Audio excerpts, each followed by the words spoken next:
Hello friends, welcome to my YouTube channel. आशा करुँची आपण समस्ते भगवान को दयारू भलरे थे। आज भिडियो मु आपण को रथयात्रा संबंधित किसी प्रश्न और यार उत्तर समालोचना करने को जाऊँगी। तो चलतु भिडियोटी को आरंभ करवा।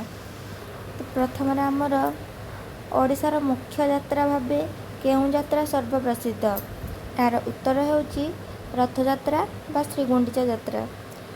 प्रश्न नंबर 2, रथयात्रा केउं तिथि पालन करा जाए? यार उत्तर होउची आषाढ़ मास शुक्ल पक्ष द्वितीय तिथि रे। परवर्ती प्रश्न होउची रथयात्रा केउं धर्मर लोक माने पालन करती? यार उत्तर होउची हिंदू धर्मर लोक माने रथयात्रा पालन करती। परवर्ती प्रश्न घोष यात्रार अर्थ कौन?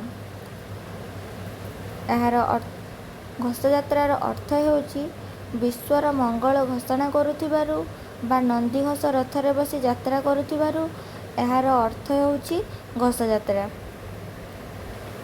परवर्ती प्रश्न होउची नवकलेवर बेश समय रे केउं काठरे विग्रह तैयारी होइथाए? यार उत्तर होउची नीम काठ। नवकलेवर समय रे नीम काठरे विग्रह तैयारी होइथाए। परवर्ती प्रश्न होउची नंदीघोष रथरे जगन्नाथଙ୍କ सह किए विजे करती?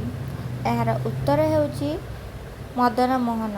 नंदीघोष रथरे जगन्नाथଙ୍କ सह मदन मोहन विजे करती। परवर्ती प्रश्न होउची केते खंड काठरे नंदीघोष रथ निर्माण होइथाए? यार उत्तर होउची 742 खंड। 742 खंड काठरे नंदीघोष रथ निर्माण होइथाए। परवर्ती प्रश्न नंदीघोष रथर उच्चता केते फुट? यार उत्तर होउची 45 फुट 6 इंच। परवर्ती प्रश्न नंदीघोष रथरे केतोटी चक संयुक्त होइथाए? यार उत्तर होउची 16टी। नंदीघोष रथरे 16टी चक संयुक्त होइथाए। परवर्ती प्रश्न नंदीघोष रथर सारथी किए? यार उत्तर होउची नंदीघोष रथर सारथी होउछंती दारुक। नंदीघोष रथर दौड़ीर नाम कौन? यार उत्तर होउची शंखचूड़। महाप्रभुंक रथर नाम कौन? महाप्रभुंक रथर नाम होउची नंदीघोष। परवर्ती प्रश्न बलभद्रंक रथर नाम कौन? यार उत्तर होउची तालध्वज। परवर्ती प्रश्न बलभद्रंक सह किए विजे करती? यार उत्तर होउची रामकृष्ण। केते खंड काठरे तालध्वज रथ निर्माण होइथाए? यार उत्तर होउची 731 खंड। परवर्ती प्रश्न तालध्वज रथर उच्चता केते फुट? यार उच्चता होउची 45 फुट। तालध्वज रथरे केतोटी चक संयुक्त होइथाए? यार उत्तर होउची 14टी। परवर्ती प्रश्न तालध्वज रथरे सारथी किए? यार उत्तर होउची मातली।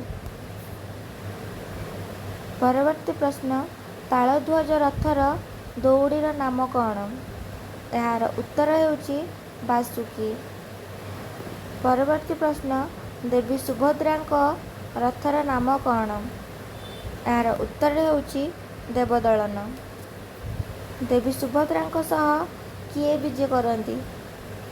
यार उत्तर होउची श्री सुदर्शन। केते खंड काठरे देवदलन रथ निर्माण होइथाए?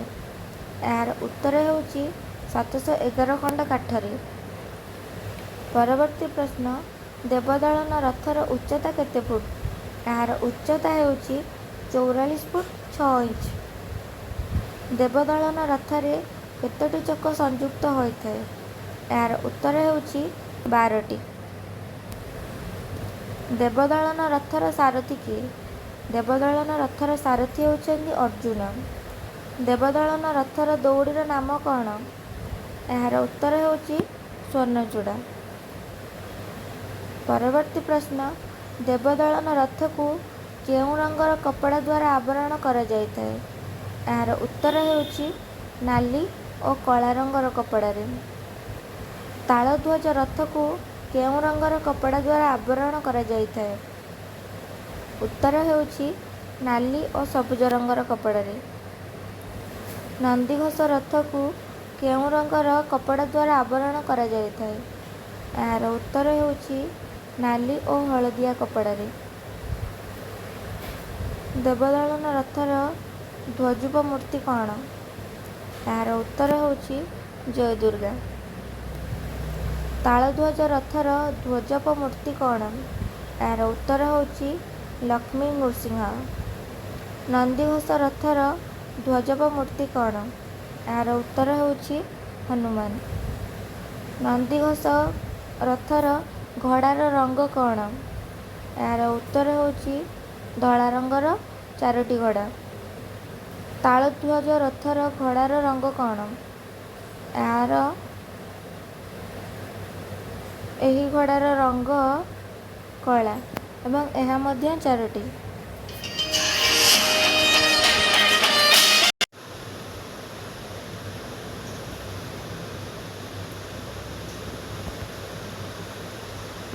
ଦେବଦଳନ ରଥର ଘୋଡ଼ାର ରଙ୍ଗ କ'ଣ?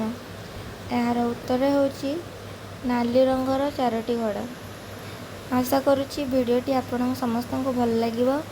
ଭିଡ଼ିଓଟିକୁ ଲାଇକ୍, ସେୟାର ଏବଂ ସବସ୍କ୍ରାଇବ୍ କରନ୍ତୁ। ଧନ୍ୟବାଦ।